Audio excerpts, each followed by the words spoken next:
Bwana Yesu asifiwe sana. Nina kila sababu ya kumshukuru Mungu kunipa nafasi kuja tena mbele yako, mtazamaji wangu ambaye umekuwa unatufuatilia katika akaunti zetu na mitandao yetu ya kijamii. Mbele yako ni mchungaji na mwalimu Samuel Joshua Sanga wa kanisa la Mlima Horebu, tuko Mbezi kibanda cha mkaa. Ninamshukuru Mungu tena amenipa nafasi ya kuja mbele zako kuweza kushirikiana na wewe ile neema ya ufahamu, maarifa ya kimungu katika neno lake. Kipekee ninamshukuru Mungu kwa sababu nimekuwa ninapata shuhuda nyingi jinsi ambavyo Roho wa Mungu anawasaidia watu na kuwahudumia, lakini kuweza kuwapa majibu wale waliokuwa wana maswali mengi sana.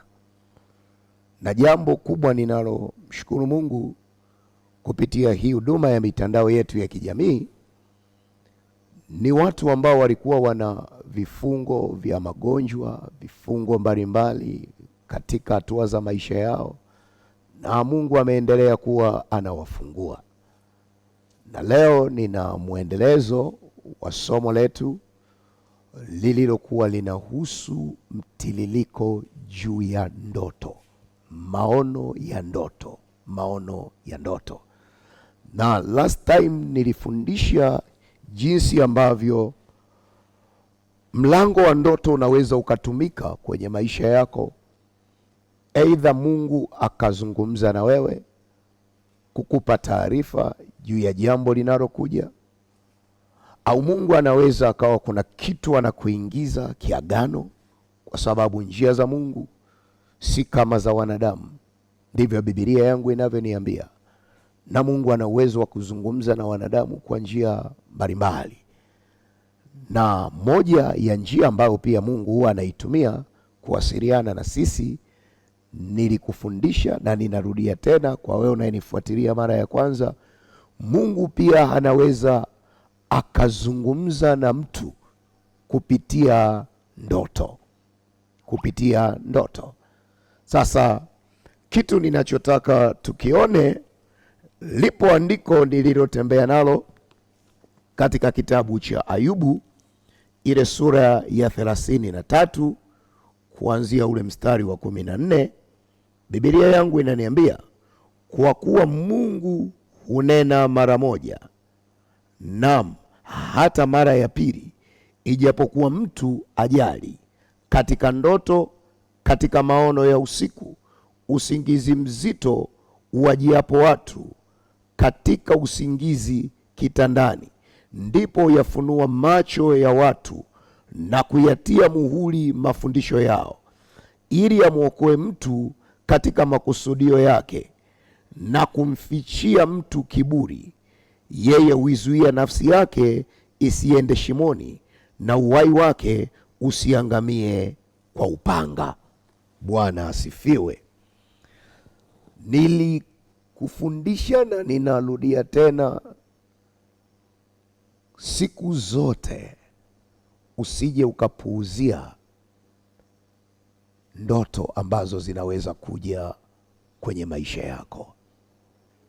Ninamshukuru Mungu, moja ya huduma ambayo ninaifanya katika utumishi wangu ni huduma pia ya maombezi ya kudili na changamoto za watu.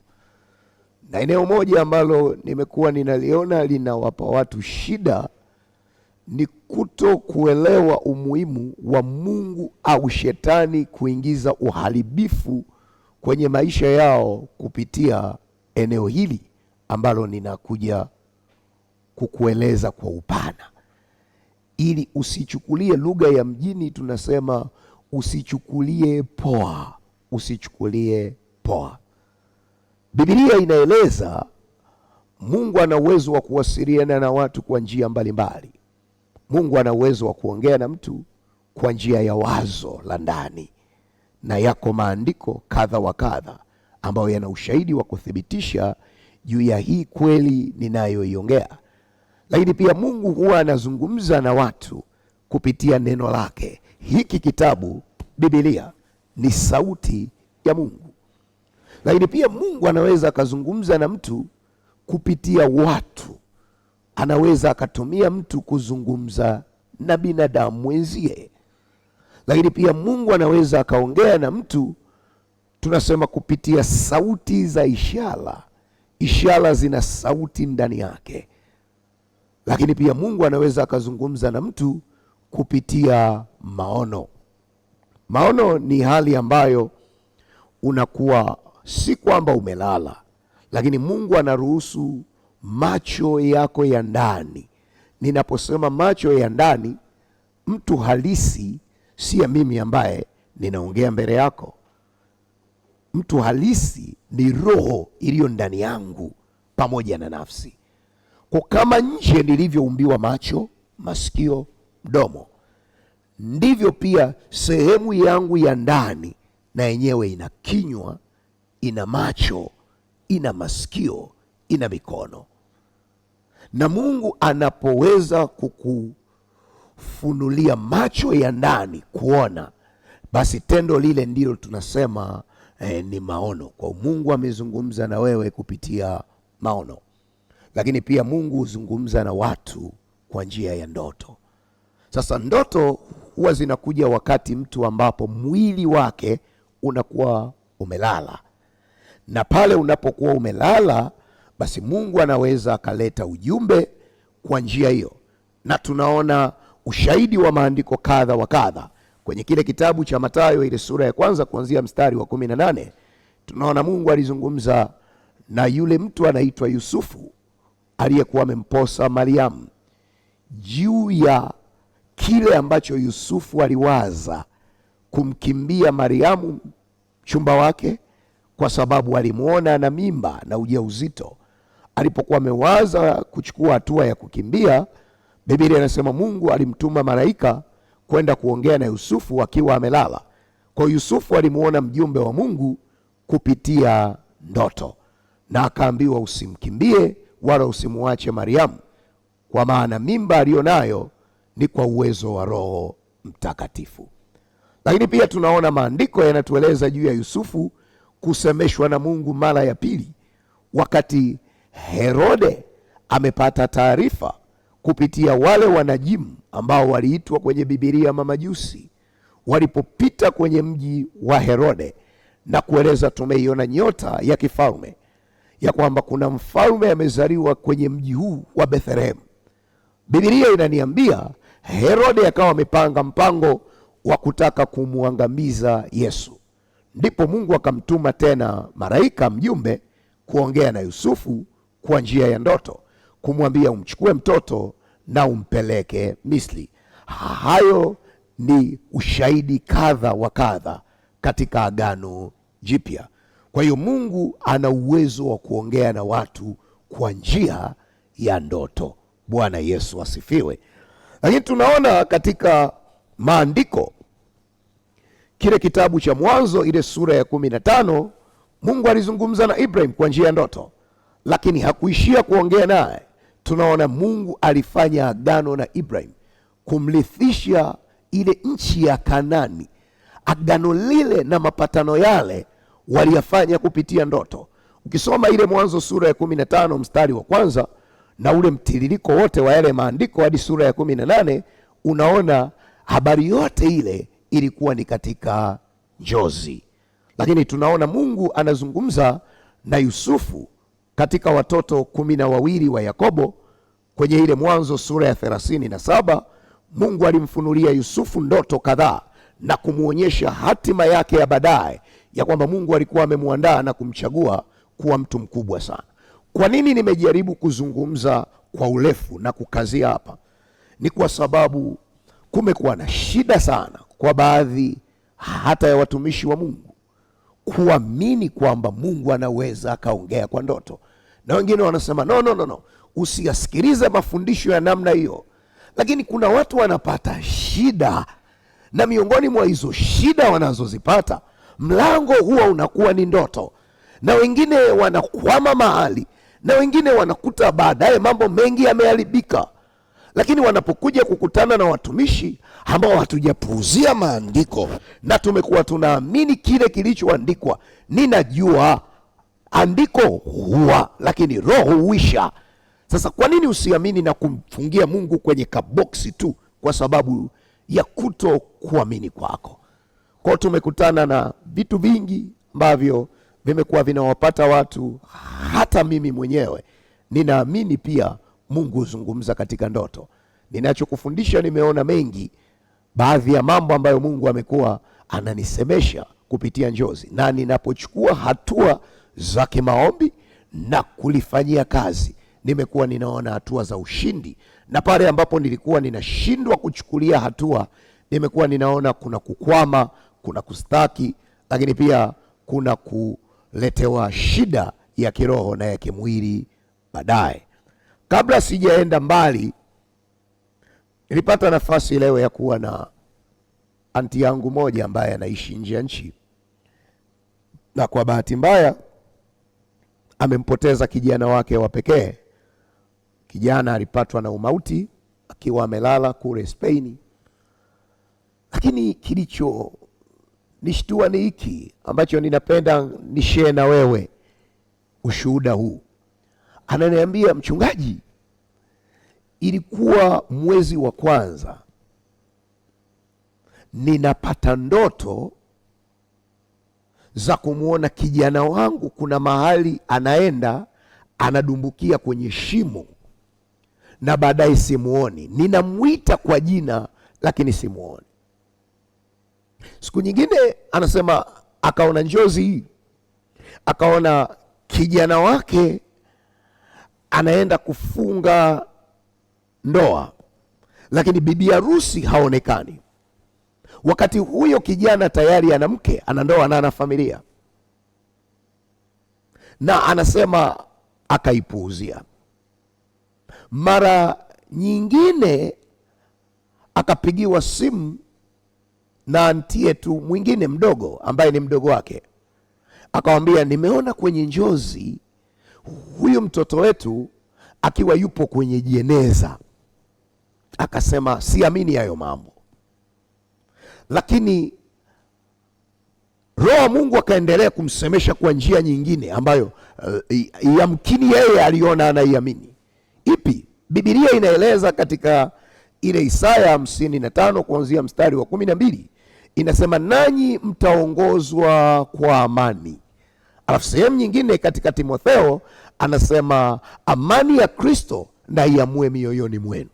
Sasa moja ya viashiria au sauti ya Mungu ni ile tunasema amani ya ndani. Amani ya ndani kwa namna gani?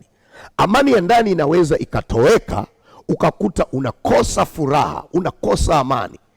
Kwa anti alikuwa ananieleza ule mwezi wa kwanza, wa pili, hadi mwezi wa 5 mwanzoni, kadri siku zinavyoenda, alikuwa anakosa amani, anakosa raha. Na yeye alikuwa na maandalizi ya kutoka kule ugaibuni kuja Afrika. Akaanza kuingia hofu na kuiombea safari yake, akihisi atapata ajali. Lakini anasahau kwamba Roho Mtakatifu alimuonyesha wazi wazi, kama tulivyoona katika hichi kitabu cha Ayubu, hii sura ya 33 kuanzia mstari wa 14. Anasema Mungu hunena nasi mara ya kwanza, mara ya pili, hijapokuwa mtu ajali wala hafuatilii, katika ndoto, maono ya usiku, kitandani, mtu anapokuwa usingizini. Anasema ili kuiokoa nafsi ya huyo mtu isiangamie wala kwenda shimoni. Kwa tunaona lengo la Mungu la kufikisha taarifa kwa njia ya njozi ni kuweza kumsaidia mtu ili mabaya yasimpate. Na kwa sababu kuna vitu tunavichukulia, lugha ya mjini niseme tunavichukulia poa, tunavichukulia kawaida, kama wewe ambavyo kuna mambo umeyachukulia kawaida na kuna madhara kadhaa umepata, ndivyo hii hali ilivyomkuta shangazi yangu. Kwa anasema baadaye Roho Mtakatifu akarudia tena kumpa njozi nyingine. Akaona kwenye njozi ameongozana na kijana wake, kuna mahali wanaenda kwenye shamba. Lakini anasema baadaye akaona yule kijana anamwachia mkono, alafu anaenda akapotea, na akamuita hakuitika, akashtuka na akakosa amani. Baada ya siku 2 anapata taarifa ya kwamba kijana amefariki. Nini ninachotaka nikueleze? Haukuwa mpango wa Mungu yule kijana afe. Ndio maana Mungu alikuwa anamsemesha juu ya mauti ambayo ipo kwenye malango yake ili aweze kuchukua hatua. Sasa kwa nini unachukulia kawaida juu ya njozi? Sasa kabla sijaenda mbali sana, ninataka nikupe vitu ambavyo unapaswa kuvifanya kwa wewe ambaye Mungu huwa anakusemesha kwa njia ya ndoto. Na kuna mtu mwingine aliniambia, mchungaji, mimi sioti kabisa. Nikamwambia hiyo ni shida nyingine. Yaani kuto kupata ndoto, hiyo nayo ni changamoto nyingine kubwa. Kwa sababu usifikiri utakuwa salama. Hiyo ni ishara ya kwamba mlango wako wa mawasiliano kwa njia ya ndoto kuna mtu ambaye ameumiliki, ameuzuia ili usiweze kupata taarifa ambazo yamkini Mungu anahitaji kuzileta kwa njia ya ndoto.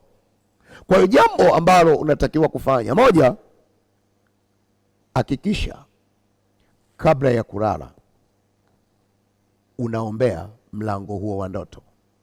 Biblia inaongea katika ile Isaya sura ya 60 na ule mstari wa 11, inasema na malango yenu yatakuwa wazi daima, hayatafungwa usiku wala mchana.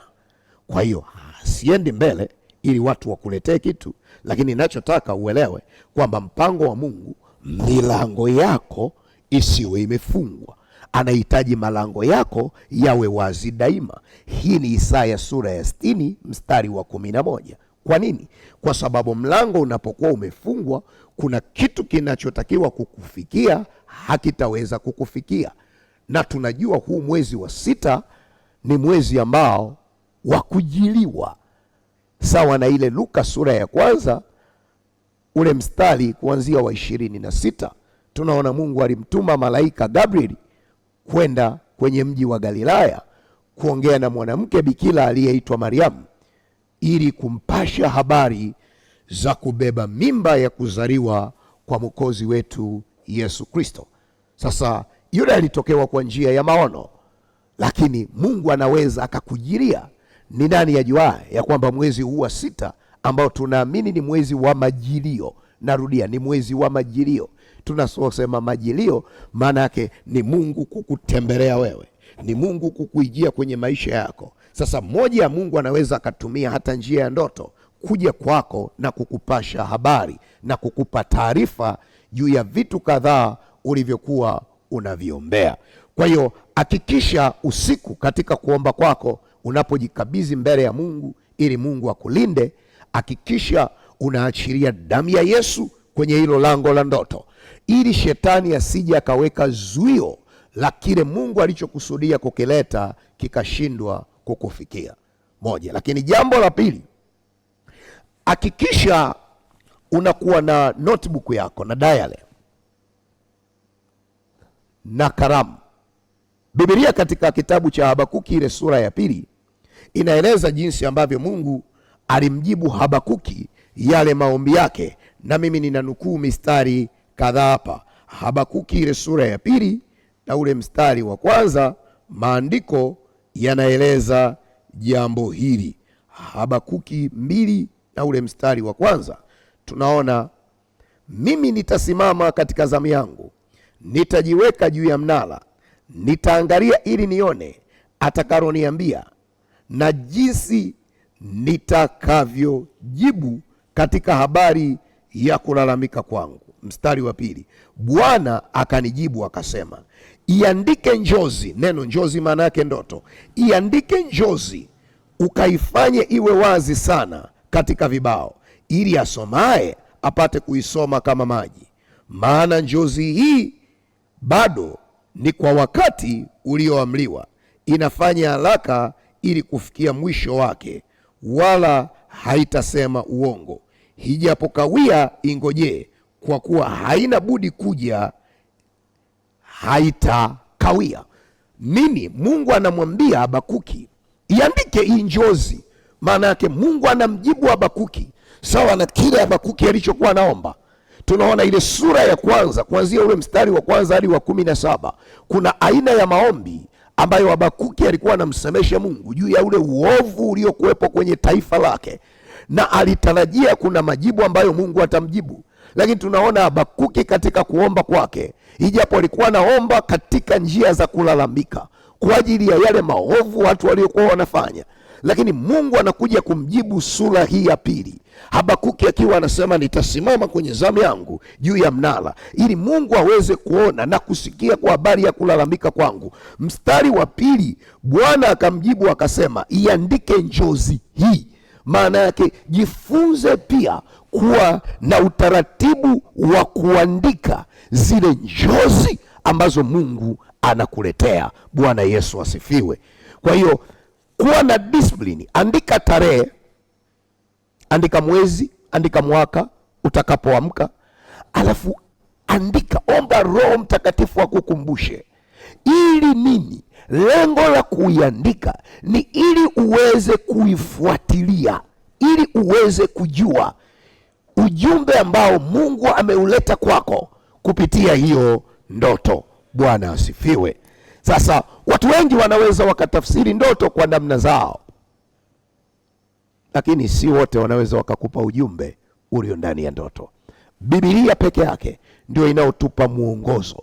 Kwa ninapenda pia uweze kufuatilia ndoto kibibilia, na si kwa namna nyingine, Kwa nini ninakueleza hivi? Mwaka fulani tukiwa tuna kanisa letu pale eneo linaitwa Kimara Suka, kuna mwanangu mmoja wa kiroho aliota ndoto, na kwa bahati nzuri ile njozi aliyoyota na mimi niliota the same dream, ndoto inafanana. Niliota kuna chura watatu.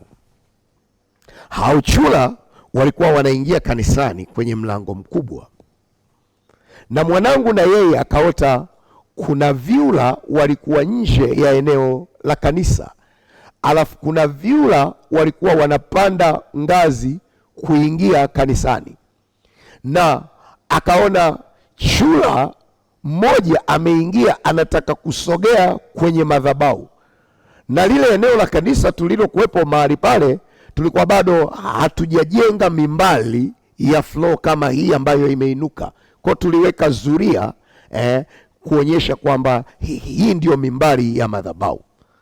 Na mimi nilipoota chura nikaanza kupambana nao, niliota kwenye ndoto. Na yule akaota yule chura mmoja akiwa anakaribia madhabahuni, akatokea askari mwanajeshi amevaa combat, akampiga yule chura akamtoa nje, alafu yule chura akaanguka akafa. Na nikakuta walikuwa katika kujadiliana na watumishi kadhaa waliokuwepo mahali pale, na mtumishi mmoja akasema, mimi nimeiona tafsiri yake ni kwamba Roho Mtakatifu anatusemesha chura anavyoenda analuka taratibu taratibu, basi tunaonyeshwa kwamba mwendo wetu unaenda kidogo kidogo. Nilipofika nikauliza, hii tafsiri ya ndoto umeipata kwenye mstari upi? Akasema hapana, nilikuwa ninahisi kwa sababu ya picha ya chura. Nikamwambia no, Biblia inazungumza nini kwa habari ya chura? Kwa tukapita kwenye mistari kadhaa, tukapita kuangalia kwenye kitabu cha Kutoka wale vyura wakati wa Musa, na tukajaribu kuangalia tafsiri kibiblia juu ya wale vyura wakati ule ilikuwa ina maana gani. Lakini tukaenda kuangalia pia katika kile kitabu ambacho cha Ufunuo, ile sura ya 16, tukaona kuna roho tatu kwa mfano wa vyura, na Biblia inasema zile roho tatu zilizokuwa zinaelezwa pale, roho moja ilikuwa inawakilisha joka, roho nyingine ilikuwa inawakilisha mnyama, nyingine ilikuwa inawakilisha nabii wa uongo. Kwa hiyo Biblia inafananisha zile roho tatu, tunasema ule utatu wa kuzimu. So kwa Mungu wetu tuna utatu, yani utatu wa Mungu Baba, Mwana na Roho Mtakatifu. Shetani na yeye ana utatu wake. Utatu wa shetani ni roho ya joka, ni roho ya mnyama.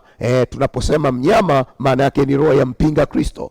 Lakini pia tunaposema nabii wa uongo, ni roho ambayo inaweza ikatabiri, lakini sio ujumbe wa Mungu, ili kuwageuza watu imani zao wasimwelekee Mungu.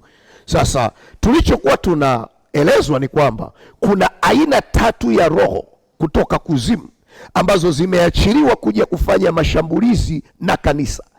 Na yule mwanajeshi ni askari wa kimungu, ni roho walinzi wa Bwana, ni malaika upande wa Mikaeli wanaolinda madhabahu ya Mungu, ambao alishuka kuja kupambana na zile roho. Sasa fikiri kama tusingeweza kuangalia tafsiri hiyo kibibilia ili kuona ujumbe ambao Mungu ametusemesha. Maana yake kulikuwa na roho zimetumwa kutoka kuzimu ili kuachiliwa kuja kulidhoofisha kanisa. Bwana asifiwe. Ashukuriwe Mungu, tukaingia kushughulikia zile roho na Bwana akaziondoa. Siku moja ikapita miezi kadhaa nikiwa ninafanya huduma ya kuwaombea watu. Kwa bahati nzuri, mmoja akaanguka mapepo kati ya watu. Siamini sana mapepo, lakini si kila kitu pepo wanachoongea wanaongopa. Wakati mwingine huwa yanaeleza uhalisia. Sina muda sana wa kupendaga kuyahoji mapepo, lakini yale mapepo yakaeleza, yakasema kuna mission iliyoandaliwa kuzimu kuja kuliangamiza kanisa la mahali hapa. Kwa kuna agizo liliagizwa na Lucifer joka, zikatumwa roho ili zije kutaka kuliangamiza kanisa. Mungu wenu akawafunulia, mkatushinda. Alitufunulia kwa njia gani? Alitufunulia kwa njia ya njozi. Bwana Yesu asifiwe. Na kwa sababu Mungu anakupenda sana, ndio maana amenituma mimi niliye mjumbe wake, mtumishi wa Mungu Samuel Joshua Sanga, ili kuzungumza na wewe ambaye unapita katika changamoto nyingi sana, na mara nyingi umekuwa unabanwa kupitia mlango wa ndoto na wewe hujui. Sasa jifunze pia kuwa unaziandika hizo aina za njozi ambazo Mungu anakuwa anazileta kwako. Bwana Yesu asifiwe. Sasa leo nitaenda kuongelea kipengele kimoja cha ndoto za kushiriki tendo la ndoa kwenye ndoto. Na hii hali iliwahi kunitesa kipindi cha nyuma hata mimi. Na si watumishi wote wana ujasiri wa kupenda kuelezea mahali ambapo pia wanakwama. Lakini ninapenda kueleza mahali ambapo niliwahi kukutana na hiyo changamoto, lakini nikapata neema ya kuvuka. Pamoja na kwamba ni mtumishi, nimeokoka, ila ilikuwa inanipa tabu nyakati fulani. Na nilikuja kufuatilia ni vipindi gani hizi njozi za namna hii zinanitokea. Sasa ninazungumza na wewe ambaye unaweza kuwa usingizini, lakini unaota aidha kama ni mwanaume ambaye umelala, lakini unaota mwanamke anakuja, na anaweza kuja kwa aidha sura ya mtu unayemjua au usiyemfahamu, na ukakuta unashirikiana naye yule mtu tendo la ndoa, na hata asubuhi ukiamka unajikuta umechafuka. Wanaume mnaweza kunielewa, umechafuka maana yake umejichafua kana kwamba kulikuwa na uhalisia. Sasa jambo lile si jambo la kawaida. Nilikuwa Jumapili kama 3 nafanya maombi, Roho Mtakatifu akanifunulia dada mmoja, nikamuona ana pete 2, ana pete ambayo ni ya uchumba, ina kito, lakini ana pete ambayo ni rim kama hii ya kwangu. Ila kwa macho ya nyama yule dada hana pete kwa sababu hajaolewa. Nilipofunuliwa vile, nikaanza kudili naye. Wakati ninadili, nimekamata kile kidole na kuomba ili kuivua ile pete, haikuwa kitu chepesi. Pepo lililokuwa ndani likamanifesti na kutaka kuanza kunipiga ngumi. Lakini ashukuriwe Mungu, nguvu ya Mungu ilikuwa kubwa. Nikapambana na lile pepo, na lile pepo likawa limemwachia. Ila kabla halijatoka likasema, huyu ni mke wangu. nimefunga naye ndoa. Nikamuuliza, umefunga naye ndoa kivipi? Akasema, ni mke wangu, nimefunga naye ndoa na huwa ninalala naye. Pepo lilipoondoka, nikamuuliza yule dada akaniambia, ni kweli mtumishi, huwa usiku kuna mwanaume ananijia kwenye ndoto, lakini huyo mwanaume yupo kama Mwarabu, ni mzuri sana. Kwani kuna tatizo? Yani yeye akaridhika, akafurahia hiyo hali. Nikamwambia, okay, maisha yako yakoje katika eneo la mahusiano tu ya kibinadamu? Ni hali gani ambayo unaipitia unapopata mchumba? Na yule dada niweze kusema hii lugha ya kimjini, yule dada mashallah, Mungu amemuumba. Yani ukimuona kabisa unasema huyu ni wife material. Mbona olewi? Na umri unasogea. Lakini kumbe yule dada kaolewa na pepo ambalo ni jini maba. Sasa ni mke wa mtu kwa njia ya njozi, na lile dude linakuja linalala naye, kwa limemfunga kabisa.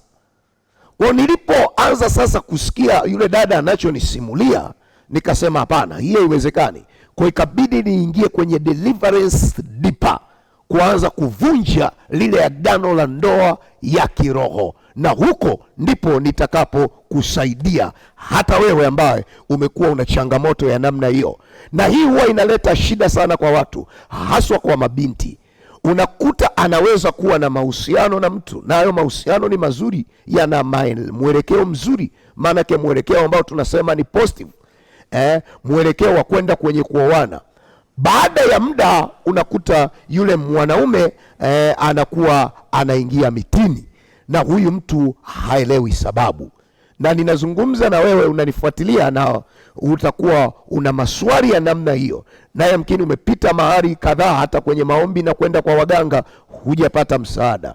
Ngoja nikueleze. Biblia yangu inanieleza namna ya kudili na kesi ya namna hiyo.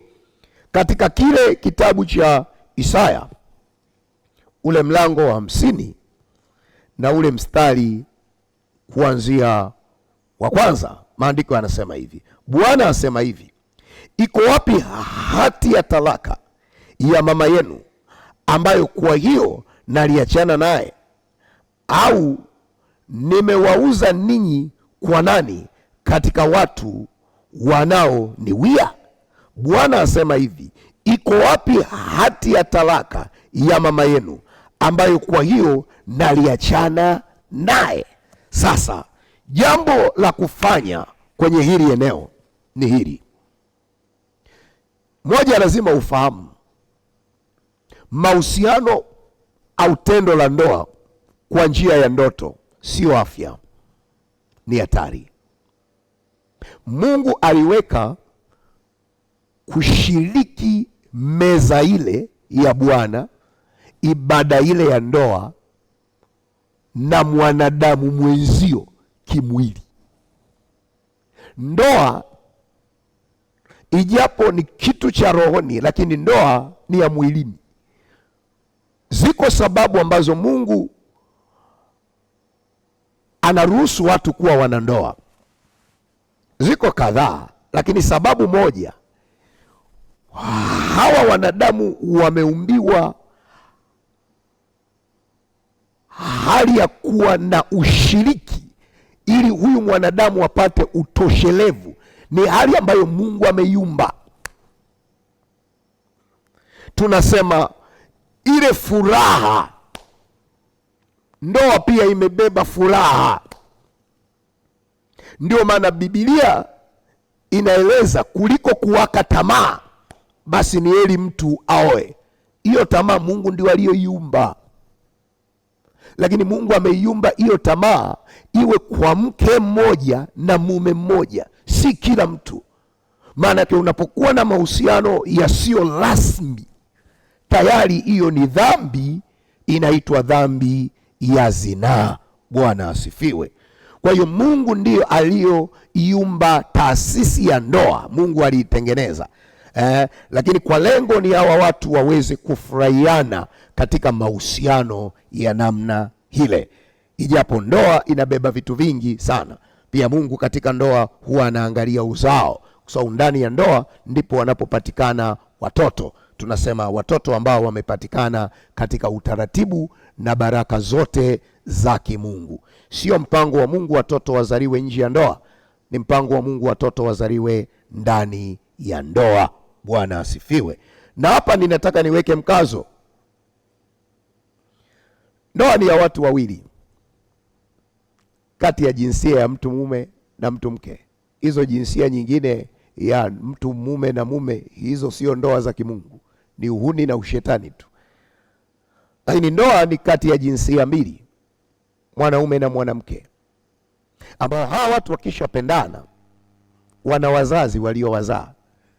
Kwa wazazi watapata taarifa na wazazi watatoa ridhaa kwa utaratibu uliopo. Tunaposema utaratibu, kwa maana kila jamii ina desturi na taratibu zake za kuunganisha ule udugu kwa njia ya posa na njia ya mahali. Lakini Mungu huwa yuko madhabahuni,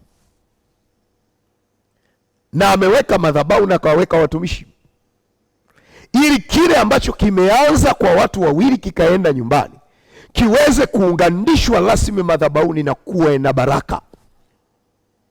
Inanipa shida ninapoona mtu ambaye anakuwa anaitwa mtumishi, halafu anasema ndoa inapokuja kufungwa kanisani ni upagani.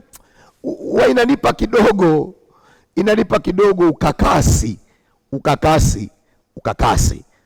Mungu anaheshimu madhabahu, na kazi moja ya kuhani ni mpatanishi, ni kiunganishi, ni mwakilishi wa ofisi ya Mungu, lakini pia kapewa kubariki kwa niaba ya Mungu. Bwana asifiwe. Sasa nimeona ninataka kwenda mbali sana, lakini nini ninazungumza? Ndoa nje ya utaratibu huo, hizi za kwenye ndoto, sio afya. Sasa kuna watu wengi ambao wamejikuta wanashiriki tendo la ndoa kwenye ndoto. Sasa nitakupa tafsiri mbili.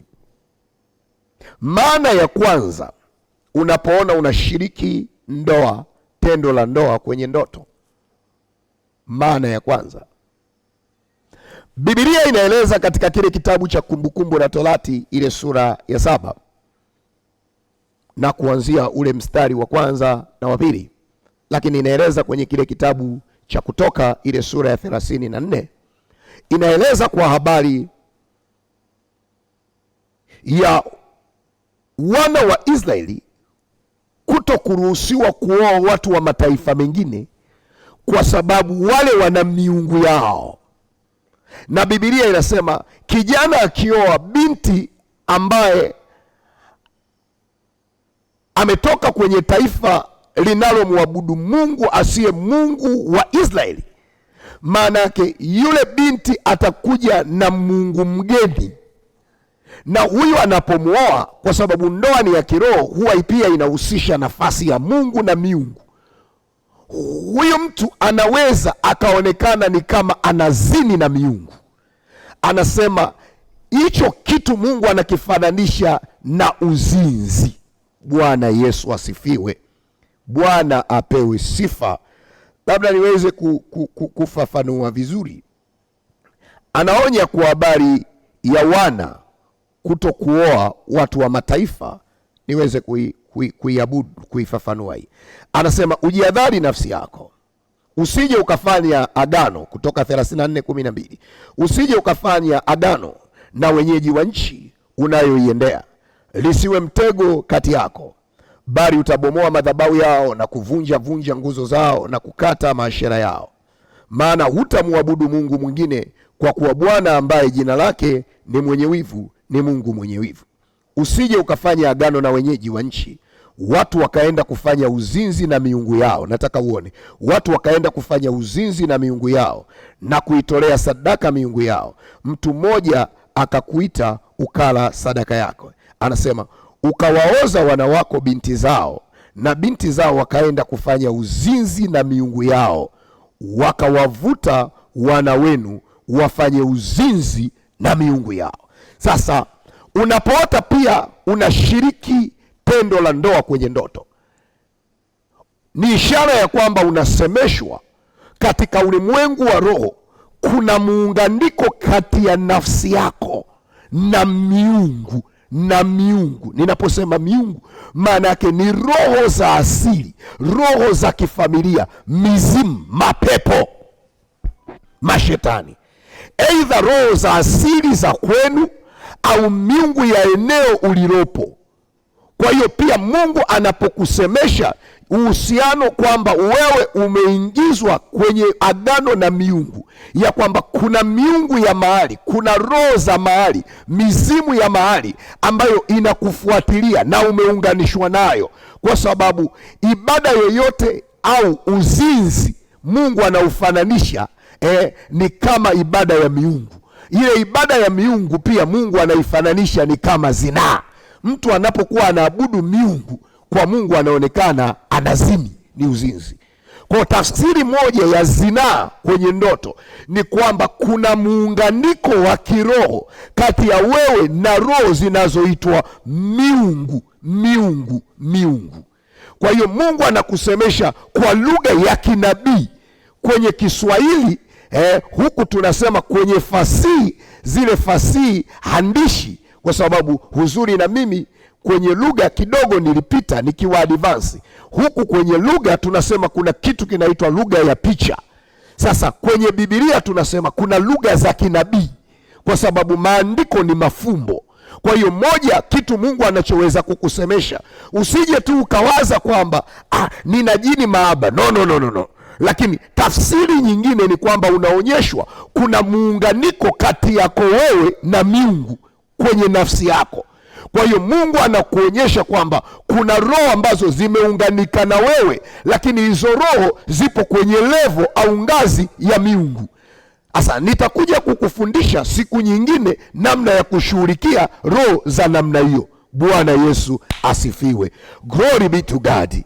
Glory to God. Mungu anakupenda na ndio maana anasema na wewe juu ya hiki kipengele ninachoongea. Hiyo ni tafsiri ya kwanza. Lakini tafsiri ya pili juu ya uzinzi ni kwamba unaonyeshwa una muunganiko wa kindoa, agano la ndoa na mapepo yanayoitwa majini maaba au mizimu. Binti moja niliumia sana, kwa sababu huyo binti alikuwa amepoteza wachumba watatu, na katika hao wachumba watatu, wachumba wawili walifika kwenye stage ya posa, lakini mchumba watatu ilimuuma kwa sababu alifika hatua alipeleka mahali na yule bwana alipotea kimya. Yule dada anakuja kuona kwenye mtandao rafiki yake anamtumia yule kaka anafunga ndoa na mwanamke mwingine sehemu nyingine, na yule dada ilimuuma sana. Lakini nilipopata nafasi ya kukutana naye na kumfanyia counseling, jambo moja nilimuuliza kwa habari ya aina za ndoto anazoota. Kitu nilichoshangaa ni kwamba kila inapofika hatua nzuri ndipo yule mwanaume wa kipepo anakuja. Kwa hiyo akaniambia kuna mtu ananitokea kwenye ndoto, na nikisha ota nimezini naye, huwa haichukui miezi uhusiano wangu unavunjika. Mwingine, huyo ni kaka, kila anapokuwa amemaliza chuo, na bahati nzuri ana ufaulu mzuri tu, kila anapokuwa anaenda kwenye interview ya kazi, ndipo inakuja njozi usiku, analala na mtu. Anakwambia ikisha tokeaga ndoto ya hivyo, nime experience mchungaji, kila ninapoenda kwenye interview huwa ni ngumu kupata kazi. Maana yake ni aina ya roho ambayo ya uharibifu, kwa sababu uzinzi kwenye ndoto ni kwamba ni aina ya roho inayoingia kuja kukunajisi na kufunga mlango wako. Na Mungu amenituma niseme na wewe ambaye unapitia changamoto ya namna hiyo, na ninapoongea na mtu mwingine dakika hii ambayo unanifuatilia kwa umakini, ndani yako unasikia kabisa kwamba kuna hasira inawaka. Sikia neno la Bwana. ni saa yako. So Biblia inaniambia wakati uliokubalika ni sasa, na saa ya wokovu ni sasa. Mungu anakupenda na Yesu yupo kazini. Alikufa kwa ajili yako ili ahakikishe ile kazi ya msalaba sio bure, ili akutangazie huru kamili katika Kristo. Na Mungu amekusudia mema ili kukupeleka ng'ambo ya pili. Kwa leo nilikuwa ninadili na hichi kipengele cha namna hii. Sasa nitahitaji niingie maombi na wewe, na nitaomba ushike kidole, mkono wa kushoto, kidole cha ndoa kinachokuwa kinavishwa shahada ya ndoa. Lakini kama uko mahali, natamani angalau upate sehemu ya utulivu ukae. Ninajua utakapokuwa unanifuatilia kwenye hii clip, nguvu kubwa ya Mungu itapita. Hakuna umbali katika roho, na Roho Mtakatifu ataenda kukupigania. Na moja, ninaenda kushughulikia jambo la kuvunja hilo agano la hizo ndoa za kipepo zilizobeba, moja, muunganiko kati yako wewe na miungu, lakini mbili, kati yako wewe nafasi yako ya ndoa kukamatwa. Na viko viashiria kadhaa mtu ambaye amemilikiwa namna hiyo. Baadhi ya watu ni kwamba katika mahusiano, hata wakiwa na mahusiano au ndoa, hiyo ndoa inakuwa haina furaha.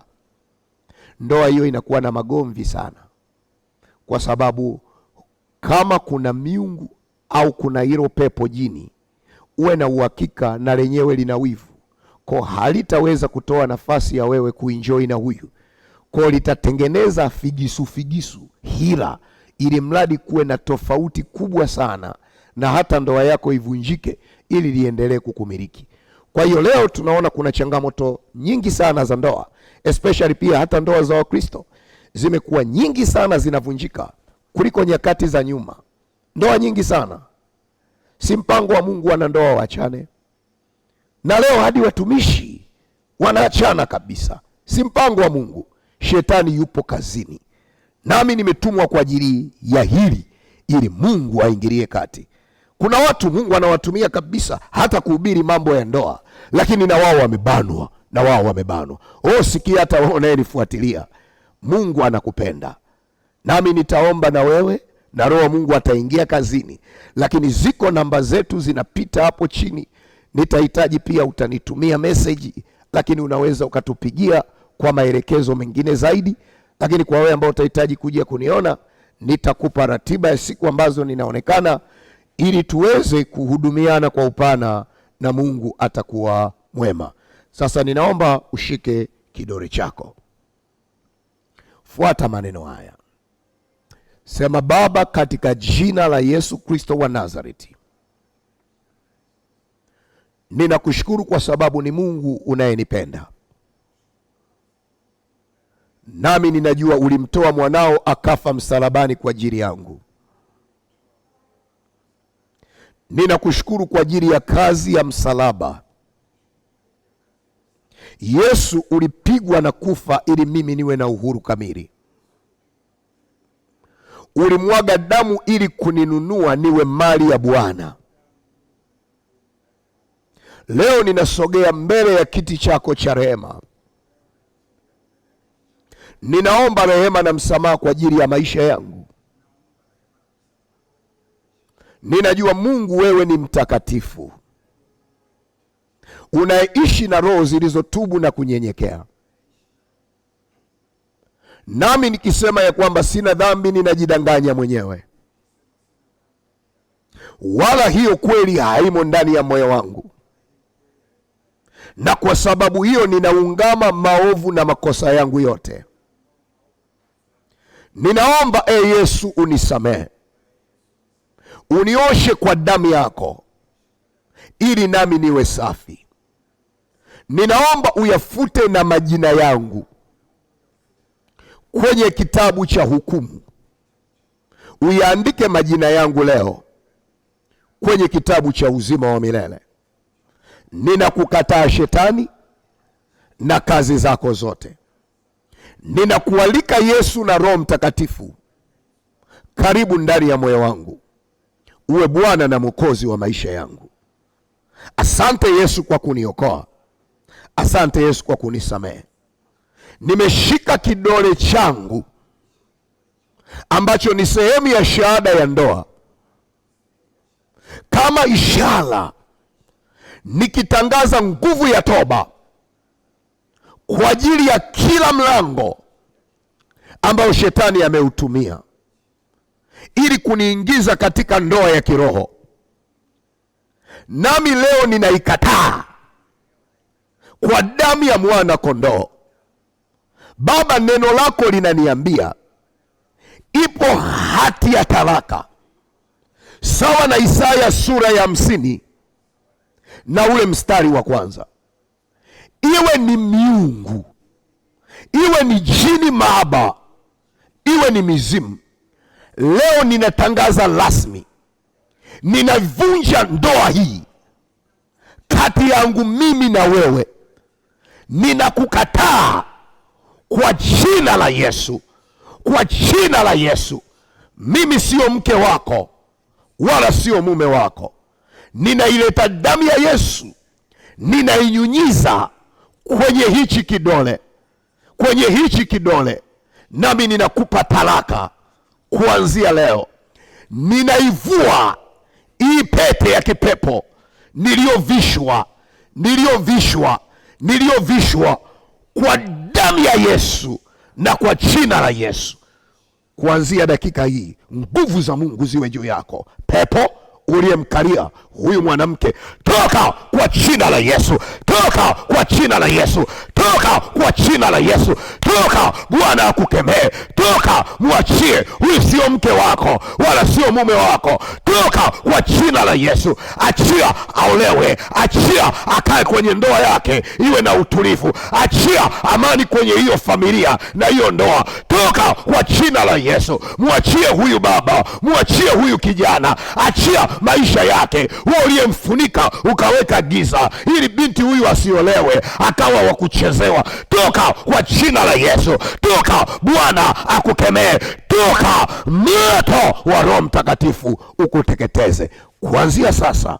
Ninakuapisha kama Bwana aishivyo, huna nafasi tena kwenye maisha ya huyu binti, ya huyu mama, ya huyu baba, ya huyu kijana. Katika jina la Yesu Kristo wa Nazareti, uko huru kuanzia sasa. Nami ninakuamisha kutoka eneo hilo la mateso na kukutangazia uhuru wako. Ninamwalika Roho Mtakatifu akujirie, awe juu yako. Asante Yesu kwa sababu umetenda. Hebu mshangilie Bwana na kumpigia Bwana makofi na kumwambia Yesu asante kwa sababu umefanya. Nami ninakwambia Mungu akubariki.